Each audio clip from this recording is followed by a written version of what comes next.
تاریخی یادگار کا خواب غلام حیدر وائیں شہید نے دیکھا. اگر میں ان کا نام نہ لوں تو یہ زیادتی ہوگی. یہاں مختلف اداروں کی یہاں پہ موجودگی تھی. 4-5 ادارے یہاں موجود تھے. بھائی صاحب نے یہاں باب پاکستان کا منصوبہ بنانے کی کوشش کی. زندگی نے وفا نہ کی اور وہ دار فانی سے کوچ کر گئے. 97 میں یہاں ایم پی اے بنا اور 98 میں وزیر اعلیٰ پنجاب شہباز شریف صاحب پہلی بار یہاں تشریف لائے.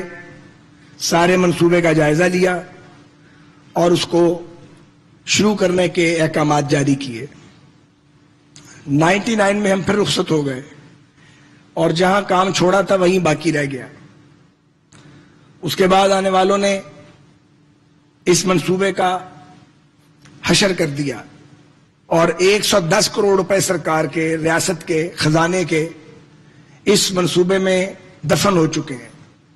اور یہاں ایک ایسا کنکریٹ اور سیمنٹ کا ایک انکمپلیٹ سٹرکچر کھڑا کیا جو شاید جس کا کوئی مقصد نہیں تھا.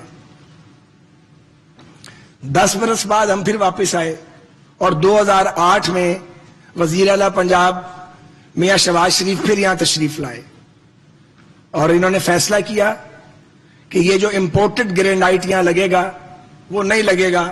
کوئی امپورٹڈ چیز یہاں پہ استعمال نہیں ہوگی. یہاں پاکستان کا ماربل یوز ہوگا اور ایک سادہ مونومنٹ بنائیں اور یہ پبلک فرینڈلی اس جگہ کو بنائیں. ہم نے پھر کام شروع کیا. اس میں مختلف رکاوٹیں آتی رہی. وہ بڑی لمبی کہانی ہے اور 2017 آ گیا. ہم نے بہت ایفرٹ کی لیکن ہمیں اپنی ایفرٹ میں کامیابی نہ ہو سکی. پنجاب گورنمنٹ کے اس وقت کے بجٹ میں اس کے لیے پیسے بھی رکھ دیے گئے. ساتھ ہی یہاں ایک اور ایشو چلتا رہا. یہ جو باہر نالا ہے یہ لاہور ایئرپورٹ کا پانی ڈرین کرتا تھا. بنیادی طور پہ یہ ایئرپورٹ کے ڈرینیج کے لیے ADA نالا کے نام سے جانا جاتا ہے. لیکن وقت گزرنے کے ساتھ آبادی بڑھتی گئی, لاکھوں لوگ رہنے لگے اور یہ نالا نائٹ میئر بن چکا اس علاقے کے لوگوں کے لیے. یہاں ہلکی سی بودا باندھی ہو تو پانی جو ہے وہ والٹن روڈ پہ آ جاتا ہے.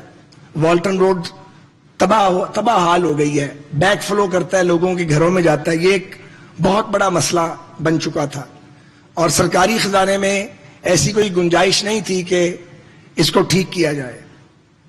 بہرحال میں CBDA اتھارٹی جو ہے سینٹرل بزنس ڈسٹرکٹ اتھارٹی, اس کے تصور کی بھرپور حمایت کرتا ہوں کہ یہ 24 ارب کی لاگت پر مبنی منصوبہ سرکاری خزانے سے 1% لگائے بغیر شروع ہوگا اور انشاءاللہ مکمل ہوگا. اور یہ منصوبہ صرف یہاں مونومنٹ بنانے کا نہیں ہے. یہ 418 کنال, یہ ٹوٹل 955 کنال زمین ہے یہ ویلی جو ہے باب پاکستان کی. تو 418 کنال زمین سیلیبل کا فیصلہ ہو گیا پچھلے دور میں. یہ بہت زیادہ تھا. اس کے نتیجے میں یہاں کچھ بھی شاید نہ بچتا, یا بچتا تو برائے نام. یہ لوور مڈل کلاس کا ایریا, لوگ افورڈ نہیں کرتے.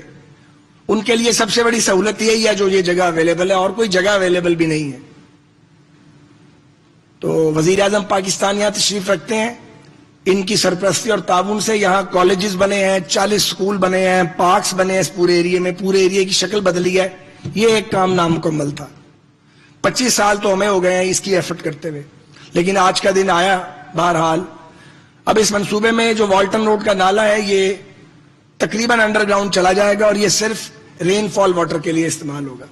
یہاں پہ ایک کانڈیوٹ بنے گا اور یہ سیوریج کا پانی صرف کنٹونمنٹ کا نہیں اٹھائے گا, یہ لائن کے پار جو گلبرگ کا ایریا ہے اس کا پانی بھی یہ کیٹر کرے گا.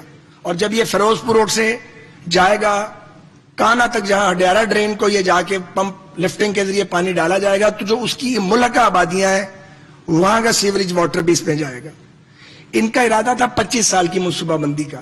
میں نے ان سے درخواست کی کہ اصولاً تو 100 سال کی منصوبہ بندی کرنی چاہیے, لیکن ریسورسز کا مسئلہ تھا تو یہ اگلے 50 برس کے لیے انشاءاللہ, یہ تقریباً 12-15 لاکھ کی پاپولیشن ہے, ان کی زندگی میں یہ آسانی پیدا کرے گا. اور یہ جو والٹن روڈ ہے اس کی انشاءاللہ شکل بدل جائے گی اور یہ لاہور کی اہم ترین آرٹری تھی, لیکن اب اس کو اس کا حق ملے گا. اسی طرح یہاں 2 سکول ہیں, جو پچھلی بار ہم بنوا گئے تھے, بچے اور بچیاں درختوں کے نیچے بیٹھتے تھے, وہ اب اوور فلو ہو چکا ہے وہاں پہ. اس منصوبے میں ان سکولوں کو ہائر سیکنڈری سکول بنانا بھی اس کے اندر شامل ہے. اور اسی طرح باب پاکستان کا یہ جو پروجیکٹ ہوگا, اس میں عام آدمی کے لیے, کامن مین کے لیے, اس کی فیملی کے لیے, بچوں کے لیے سپورٹس فیسلٹیز بھی ہوں گی, اور لا تعداد دوسری چیزیں جن کا ذکر اس وقت کرنا جو ہے وہ شاید مناسب نہیں ہوگا, وقت کم ہے. میں بالخصوص سی بی ڈی کے علاوہ والٹن کنٹونمنٹ بورڈ کی اتھارٹیز کا, ملٹری لینڈز اینڈ کنٹونمنٹ کے ادارے کا, کور ہیڈ کوارٹرز کا, اسٹیشن ہیڈ کوارٹر کا, نیسپاک کا, این ایل سی کا, سب کا شکریہ ادا کرتا ہوں. ان کے تعاون کے بغیر اسے مکمل کرنا ممکن نہیں تھا. سب نے بڑی فراخ دلی کے ساتھ اپنا رول اس میں پلے کیا ہے. اس کے علاوہ 2 ادارے جو میرے ذمہ ہیں, شاید ان کے تعاون کے بغیر بھی یہ ممکن نہیں تھا. سول ایویشن اتھارٹی, جن کی اور ان کی زمین ملحق ہے سی بی ڈی میں, اور ان کا معاہدہ جو ہے وہ ان کی آپس میں فیصلہ ہو گیا, انشاءاللہ آج کل میں سائن ہو جائے گا. اور پھر ریلویز, جس کے نیچے سے ان کا انڈر پاس گزرے گا, وہاں بھی جناتی رفتار سے کام ہو رہا ہے, اور اپروولز ان کو سب مل جائیں گی انشاءاللہ تعالی. تو سب نے مل کے یہ کاوش ہے, یہ سب کی مشترکہ کاوش ہے, جتنے اداروں کا میں نے ذکر کیا ہے.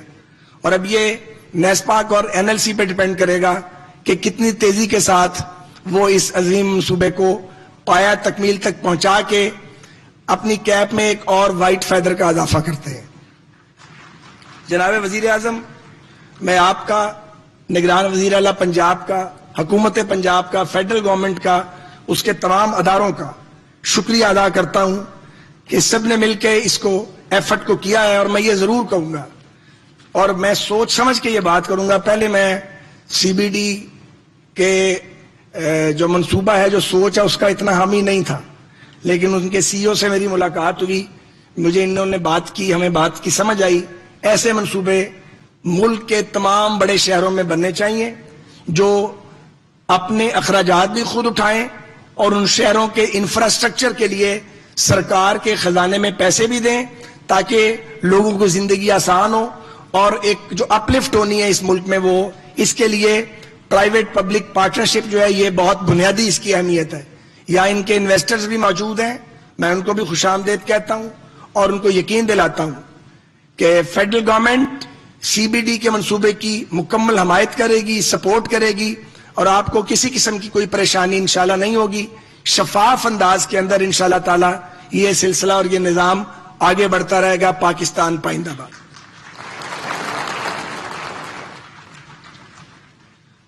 بہت شکریہ. خواتین و حضرات, میں آپ کے اور آج کی تقریب کے مہمان خصوصی کے درمیان حائل نہیں ہونا چاہتا, مگر اقبال کا یہ شعر, نگہ بلند سخن دل نواز جاں